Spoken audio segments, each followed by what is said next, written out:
Student, this is our lecture number 10 of the media studies.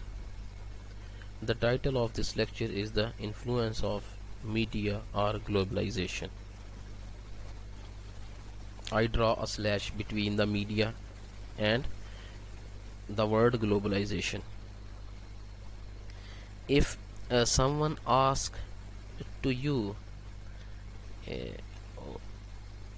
can you see me or watch me the globalization in the form of concreteness or a material form? If anyone asks to you that can you see me or can you see me the actualisation of globalisation, या कोई भी बंदा आपसे ये पूछ ले कि भाई रियल लाइफ के अंदर या रियल वर्ल्ड में, एक तो है ना कि ग्लोबलाइजेशन और मीडिया की बातें, आप हमें रियल वर्ल्ड के अंदर क्या वाकई ही ग्लोबलाइजेशन हो रही है या मीडिया ग्लोबलाइजेशन के अंदर पार्टिसिपेट कर रहा है, वो अपना रोल प्ले कर रहा है, तो इसकी कंक्रीट एग्जांपल्स या वर्ल्ड लेवल पे मटेरियल की फॉर्म में इसकी जो एग्जांपल्स हैं वो हमें आप बता सकते हैं. So this topic will clear to you regarding this question. This topic deeply clear to you कि how globalization can affect our real life. Let me move on. There are some real effects on the world due to the beginning of or the process of globalization. The first of all is the changed food supply. The food is no longer tied with seasons. Her country के अंदर different किस्म के season होते हैं, ठीक है. जैसे कि हमारे यहाँ बड़ा एक लकी कंट्री है जिसके अंदर 4 सीजन्स हैं. 4 नहीं बल्कि 7 सीज़न है हमारे यहाँ पे, 7 सीज़न कंट्री है. तो इसलिए एग्रीकल्चर जितनी भी प्रोडक्शन है उसके रेफरेंस से this is a very important place. Pakistan is very important land for the production of agriculture, ठीक है. तो ऐसी भी कंट्रीज हैं जहाँ पे 6 मंथ के लिए ठंड होती है, वहाँ पे वेदर जो है वो एक्सट्रीमली कूल रहता है. कई ऐसे कंट्रीज हैं वहाँ पे एक्सट्रीमली हॉट है. अंटार्कटिका के अंदर जैसे कि कूल रहता है through out the year. America और जितने भी यूरोपियन कंट्री हैं मोस्टली जो है इनमें जो एक ईयर है वो मेजर जो उसके जो टाइम है वो कूल रहता है, वो एक्सट्रीम कूल है वहाँ पे, ठीक है जी. बहुत ज़्यादा ठंड होती है. So those country are unable to produce some different agricultural products और different fruits, different vegetables that our country can easily produce, ठीक है जी. हमारी जो कंट्री है यहाँ पे वो सारी चीज़ें जो है ना वो कल्टीवेट होती हैं जो कि यूरोपियन कंट्रीज अमेरिका में नहीं हो सकती सीज़न की वजह से. तो ये किस लिए, और हम यहाँ से उसको एक्सपोर्ट करते हैं उन कंट्रीज़ के अंदर. फॉर एग्जांपल हमारा मैंगो जिसको हम चौंसा कहते हैं वो बड़ा डिलीशियस किस्म के मैंगो की एक टाइप है, ठीक है, उसकी स्पीशी है. और उसकी डिमांड जो है वो आपके मल्टीनेशनल जो कंपनी है नेस्ले जो आपके जूसेस को तैयार करती है वो बहुत बल्कि अमाउंट के अंदर पाकिस्तान से वो इंपोर्ट करते हैं, वो यहाँ से लेते हैं वो इस आम की नस्ल को. तो इसका मतलब ये है कि अब देखें आपको वो चौंसा जो आम का जो नेक्टर है वो ऑलवेज अवेलेबल होता है थ्रू आउट द ईयर. जहाँ मर्जी जिस मर्जी शॉप से आप परचेज करके उसको इस्तेमाल कर सकते हैं. यहाँ तक कि जो जेन्युइन जो फल हैं, जो फ्रूट्स हैं और वेजिटेबल्स हैं वो भी अवेलेबल होती हैं. ठीक है, बिलखसूस आप अगर कभी आपको हाइपर मार्केट का कभी आप चक्कर लगाएं तो वहां पे आपको each and every fruit and vegetables you can find over there, ठीक है, you can see them over there. तो ये वो कह रहा है कि फूड सप्लाई जो थी, जो पहले सीजन तक महदूद थी, लिमिटेड थी, वो सीजन तक महदूद नहीं रही। अब वो सीजन पे बेस नहीं करती है, पूरी दुनिया में से कहीं से कोई भी फ्रूट और कोई भी जो वेजिटेबल है वो बाय कर सके, आप यूज कर सकते हैं, ठीक है। We can buy food anywhere in the world at any time of the year. देखें ना, अब फॉर एग्जांपल हमारे यहाँ पे जब ठंड होती है तो यहाँ पे लोग क्या करते हैं, बिलखसूस जो अफगानिस्तान और ईरान और पाकिस्तान के जो लोग हैं, ये जो है ना नट्स, जिसको आप खुश्क मेवाजात कहते हैं, वो उसको स्टोर कर लेते हैं, ठीक है। और उसको जब वो डिमांड उसकी बढ़ती है ना यूरोपियन कंट्रीज़ की, क्योंकि वहाँ पे ठंड ज़्यादा होती है और नट्स का इस्तेमाल वहाँ पे ज़्यादा किया जाता है ठंडे कंट्रीज़ के अंदर, तो वो अच्छे खासे पैसों के ज़रिए वो यहाँ से उनको इंपोर्ट करते हैं पूरे नट्स को, ये लोग फिर उस नट्स को सप्लाई करते हैं उन कंट्रीज़ के अंदर। तो देखें एक सीजनल एक चीज़ थी, ठीक है, वो आउट ऑफ द सीजन जाके जो है वो सेल हो रही है किसी दूसरी प्लेस के ऊपर। तो ये है चेंज फूड सप्लाई, ग्लोबलाइजेशन की वजह से ही ये फुलफिल हो पाया है, ये पॉसिबल हो पाया है कि फूड सप्लाई जो है वो आउट ऑफ द सीजन भी आपको प्रोवाइड हो सकती है या आप कर सकते हैं। Number second is the division of labours. MNCs mean multinational companies search for the cheapest location and labours. Multinational companies है ना जितनी भी दुनिया के अंदर, वो ग्लोबलाइजेशन की वजह से क्या कर रही हैं, वो चीपेस्ट लोकेशन और लेबर्स को लिए सर्च करती हैं। फॉर एग्जांपल जीन्स की एक लिवाइज एक ब्रांड है, ठीक है, और वो ब्रांड जो है वो यहाँ से सप्लाई होता है अमेरिका में, और बेसिकली अमेरिकन ब्रांड है लिवाइज, ठीक है। और ये क्या करता है, वो सारी की सारी जो इतनी भी प्रोडक्शन है वो यहाँ पे करवा रहे हैं, ठीक है। इवन के जितना भी जो ये चमड़े की जो इंडस्ट्री है, जिसको आप लेदर इंडस्ट्री कहते हैं, उसकी खैर प्रोडक्शन तो यहाँ होती है, लेकिन दूसरे कंट्रीज जो हैं वो टेंडरीज जो है ना वो अपने कंट्रीज में नहीं लगाते, क्योंकि उनको लेबर वहाँ पे बहुत ज़्यादा एक्सपेंसिव है उसकी, यहाँ पे उनको लेबर सस्ती पड़ती है। बांग्लादेश में उससे भी सस्ती है लेबर, डिफरेंट कंट्रीज़ के अंदर वेरी करती है ना उसकी करेंसी के अकॉर्डिंगली, और इसलिए वो जो प्रोडक्शन करवाने वाले जो कंट्रीज़ हैं वो डिफरेंट लोकेशंस को सर्च आउट करती है कि कहाँ पे लेबर सस्ती है और कहाँ पे मटेरियल सस्ता है। वो फिर उन लोकेशंस को पॉइंट करता है और वहाँ पे वो अपनी कंपनीज को एस्टैब्लिश करता है और वहाँ से फिर वो माल को असेंबल करवा के पूरी दुनिया के अंदर सप्लाई करता है, ठीक है। जितनी भी MNCs जो हैं, कंपनीज जो हैं, मल्टीनेशनल कंपनी, वो ये काम करती हैं।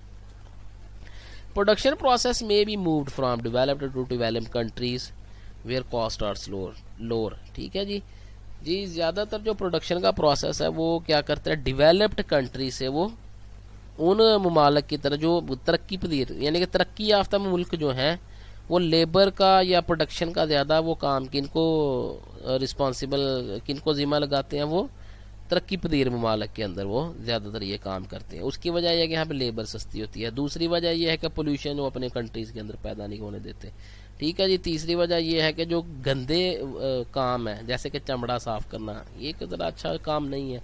इसके ज़रिए इंसान को बहुत सारी, या कपास का तैयार करना, उससे रुई बनाना, उदाहरण जो बंदा वहाँ पे वर्क करता है जो लेबर, उसके लंग्स जो हैं वो डैमेज हो जाते हैं कुछ अरसे के बाद, क्योंकि वो ज़्यादा रेशे उसके सांस के जरिए अंदर जा रहे होते हैं, ठीक है जी। तो इसलिए ये लोग हैं जो डेवलप्ड कंट्रीज़ हैं वो प्रोडक्शन प्रोसेस अपने कंट्रीज़ में नहीं करवाती, वो दूसरे कंट्रीज़ को हायर करती हैं, ठीक है।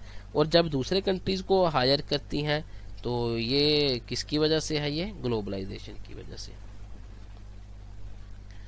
लेस जॉब सिक्योरिटी जी, एक ये थ्रेट है, ये एक नेगेटिव फीडबैक है ग्लोबलाइजेशन का, ठीक है, या मीडिया का, कि jobs are becoming more temporary and secure. वक्ती हो गई हैं जितनी भी जॉब्स हैं। देखें आजकल फ्रीलांसिंग का काम हो रहा है पूरी दुनिया के अंदर, ठीक है। आप अमेरिका में बैठ के इंडिया में अपना वर्कर हायर करके, ठीक है, पाकिस्तान में उसको जो है ना, मिसाल के तौर पर आपको एक ऑर्डर मिला है पाकिस्तान से, ठीक है, आप और अमेरिका में रहते हैं, तो अमेरिका से आपने एक लेबर को उठाया है इंडिया से, इंडिया वाले ने वो आइटम तैयार करके किसको सेंड करनी है, पाकिस्तान वाले को, क्योंकि वो पाकिस्तान का जो शख्स है वो आपका कस्टमर है, और आप खुद अमेरिका में, और आपने लेबर कहाँ से उठाई हुई है, इंडिया से। तो इस टाइप की, इस नेचर का जो आजकल काम मार्केट में लाया जा रहा है और बड़े तेज़ी से और ज़ोरों शोरों से हो रहा है, और कुछ और बहुत ज़्यादा लोग अर्निंग कर रहे हैं इसके ज़रिए, ठीक है ना।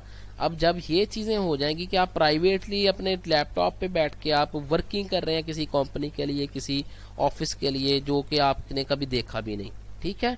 तो इस तरह की जब जॉब्स आपको मिलना शुरू हो जाएंगी, तो एक्चुअल जॉब्स की जो इनसिक्योरिटी हो जाएगी, वो कहीं भी किसी भी शख्स को अपॉइंट करके उसे वर्क ले सकते हैं वो, ठीक है जी।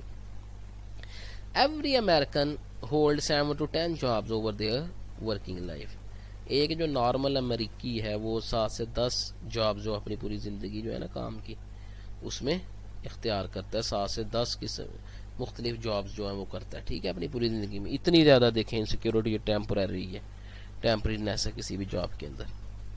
आप हमारा कंट्री भी इसी तरफ ही मूव कर रहा है आहिस्ता आहिस्ता। तो ये इफेक्ट किसका है असल में, ग्लोबलाइजेशन का। तो डैमेज टू द एनवायरनमेंट जी है वेरी एक नेगेटिव किस्म का एक इम्पैक्ट है इसका, कि एनवायरनमेंट को डैमेज करता है। जैसे कि क्योंकि एनवायरनमेंट के अंदर जब आपने प्रोडक्शन प्रोसेस करना है तो आपको फ्यूल लगेगा, आपकी ट्रांसपोर्टेशन बढ़ेगी, ठीक है। तो आपका रॉ मटेरियल जो है ना वो उसको आप कंज्यूम करना शुरू हो जाएंगे ज़्यादा से ज़्यादा। फिर रॉ मटेरियल को यूज़ लेने के लिए आप जो है ना वो ज़मीन और जितने भी वो सोर्सेज हैं, रिसोर्सेज हैं इस अर्थ के अंदर, उसको आप निकालना ज़्यादा शुरू कर देंगे।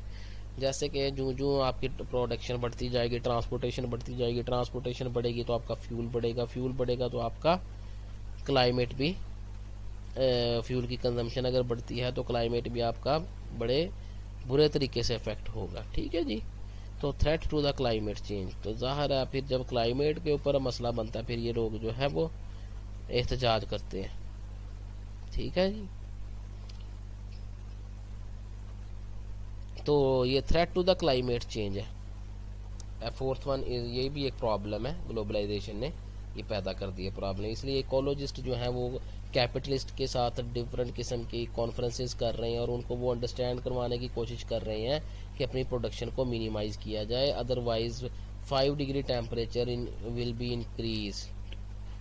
Increased in the 5 next year, ठीक है, ऑफ द टोटल ग्लोब। तो वो कह रहे हैं कि भाई ग्लोब का जो टेम्परेचर वो ज़्यादा हो जाएगा, यहाँ फिर किसी के पास रहा भी नहीं जाएगा। इसलिए जो है ना परमानेंटली कॉन्स्टेंटली जो है मीटिंग्स हो रही हैं इकोलॉजिस्ट और कैपिटलिस्ट के दरमियान यूरोप के अंदर। Cultural impact, MNCs create monoculture and remove local competition.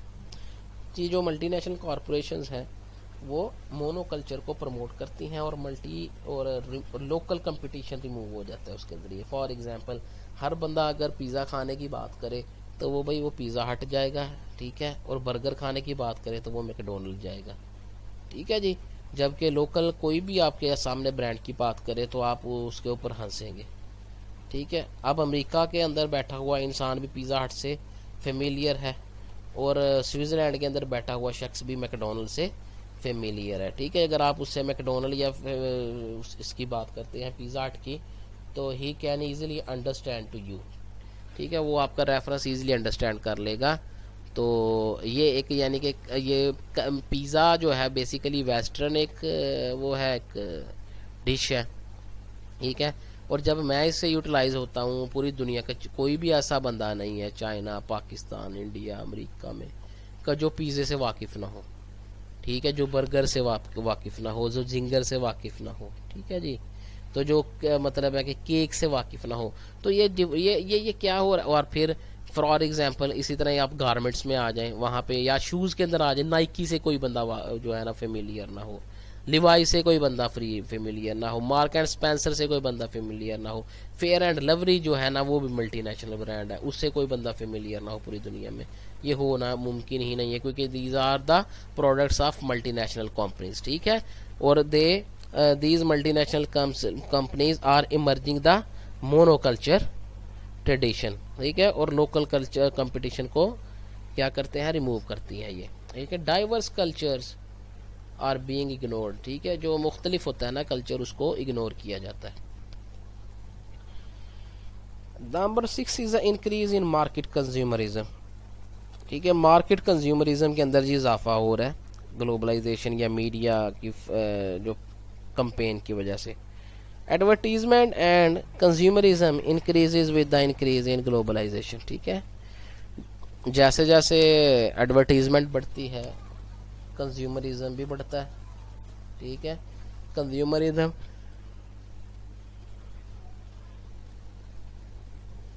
Consumerism इसलिए बढ़ता है क्योंकि आपकी प्रोडक्ट का यूज़र बढ़ता जाता है। क्यों? क्योंकि उसको ऊपर मतलब फॉर एग्जांपल उस तक वो पहुंच रही है इंफॉर्मेशन उस प्रोडक्ट की जो लॉन्च होने वाली है आइंदा 6 माह के अंदर, ठीक है, जबकि वो लॉन्च उस वक्त नहीं होती, 6 माह पहले ही आपके पास उसकी इंफॉर्मेशन होती है। फॉर एग्जांपल इसकी सबसे ज़बरदस्त एग्जांपल जो आपके मोबाइल फ़ोन, ठीक है, अगर आप अभी अभी वो मॉडल भी नहीं आया होता तो आपके पास उसकी सारी एसेसरीज और सारी उसके मतलब है कि वो अब जो पार्ट्स हैं उसके बारे में आपके पास इंफॉर्मेशन होती है। तो where you get this information, you get it from the advertisement, आप उसके कंज्यूमर बन रहे हैं। इसीलिए जो है ना, जब ये चीज़ बढ़ेगी तो ग्लोबलाइजेशन भी बढ़ जाएगी इसके साथ साथ। It is not just gathering trade, investment and financial markets. तो कंज्यूमरिज्म की जो मार्केट है वो ये काम नहीं है कि ट्रेड जो है ना वो उसको मतलब है कि इकट्ठा करना है, इन्वेस्टमेंट ज़्यादा करनी है या फाइनेंशियल मार्केट को बढ़ाना, but also integrating the consumer market.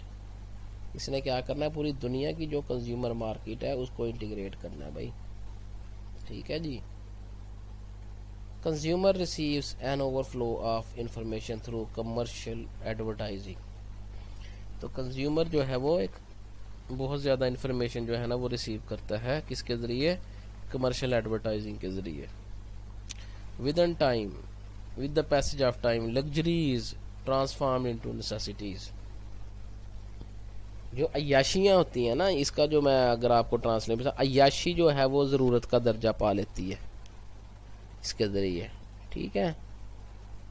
तो this is all from my site.